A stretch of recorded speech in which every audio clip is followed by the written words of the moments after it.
నిద్రపోయేటప్పుడు ఎంత పెద్ద డీజే సప్పుడైనా ఏం కాదు కానీ చెవుల కాడ దోమలు గుయ్యమంటే మాత్రం అంతులేని కోపం వస్తుంది చాలా మందికి. అందుకే దోమలు చావాలని ఆల్అవుట్లు, జెట్ బిల్లలు, దోమల బత్తీలు ఇంకా షాన్నే వాడి వీటిని ఎల్లగొడుతుంటారు. కానీ ఒకతాన మాత్రం జనమంతా దోమల కోసం ఎంకలాడుతుర్రు, పట్టుకొని డబ్బాలలో వేస్తుర్రు. మరి గట్లెందుకు చేస్తుర్రు? దోమలను వాడితే వాళ్ళకి ఏమొస్తుంది? మనం కూడా చూసొద్దాం పారి. చూస్తుర్రు కదా డబ్బాలలో ఏం తెచ్చిర్రో, అన్ని దోమలే. తెచ్చిన దోమలను తీసుకొని పైసలు ఇస్తుర్రు ఆఫర్ పెట్టిన వాళ్ళు. అలా చచ్చిపోయిన దోమలు, బతికిన దోమలు ఇవి దొరకకుంటే దోమల లార్వా గిట్లా ఏది తెచ్చినా పైసలే ఇస్తుర్రు. మరి ఇంతకు రేట్ ఎంతకు ఎరికేనా? 5 దోమలకు ₹1.5. అట్లని ఈ ఆఫర్ ఏదో బాగుంది, మా దిక్కు కూడా పుట్ల కొద్ది దోమలున్నాయి, వలేసి పట్టిస్తే బొచ్చడు పైసలు వస్తాయని ఉరుకులాడకర్రి సుమా. ఎందుకంటే ఈ ఆఫర్ పెట్టింది మన దేశంలో కాదు, ఫిలిప్పీన్స్ అనే బయటి దేశంలో.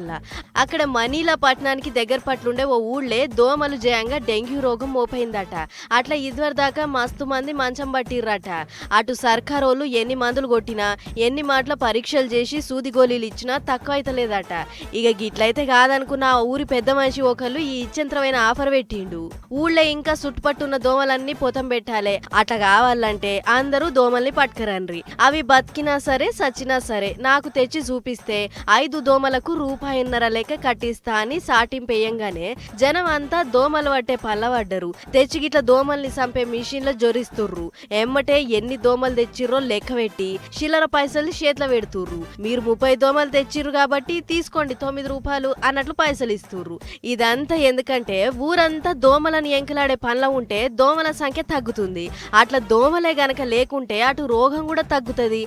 అందుకే ఈ ఇచ్చంత్రమైన ఇకమత్ అన్నట్లు ఇట్లా స్పెషల్ ఆఫర్ పెట్టేసరికి కొందరు దోమలు పాటుడే పనిగా పెట్టుకుర్రాట. ఏదేమైనా ఈ ఆఫర్ మన కాడ పెడితే మాత్రం బత్తలకు బత్తలు దోమలు దొరుకు. ఆఫర్ పెట్టినోడు పైసలు ఇయ్యలేక నెత్తిలో తడిబట్టేసుకును అని కారెడ్డం కామెంట్లు రాసుకొస్తుర్రు నెటిజన్లు.